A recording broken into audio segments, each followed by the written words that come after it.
take me through right now. So we're at the end of camp, getting into school. What's the progression like over the next week? What do you want to see from your group now through the next 7 to 10 days? You know, we're kind of have a, you know, going to stay on the same course that we're doing, still treat it like it's a, you know, regular camp mode. And then as we get closer to school starting, then we'll get more into the game prep. So I want to just keep in a progression right there, keep rotating enough guys that I can make sure feel comfortable about the rotation that we're going to have. With having true freshmen in the program, how much do you try to educate them about the balance of time when school starts and pairing football with classwork? Well, you know, one of the things we're blessed with now is you can bring these guys in early, so they get a little bit of that, you know, early on, and they were even in summer school in the early part of camp. So they're having to do that, and camp's harder because obviously there's no such thing as 20-hour rules that you know. So we have, you know, so they got, you know, we can do whatever we need to time-wise with them.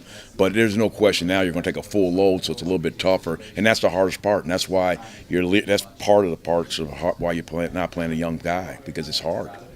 Is there anything that you can see in practice that it takes until a game time situation to get into? You won't know until a game starts?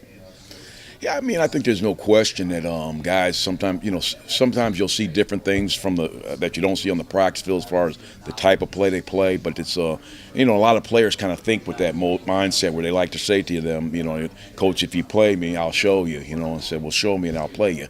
Like Shaka Smart said, you know, it's a pretty good quote. Yeah. Have you ever had a player that was a great game player but didn't practice all that well?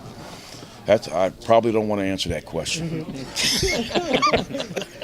Because it seems to happen sometimes in basketball. It can happen. There's no question it can happen, but I will never allow them to know that.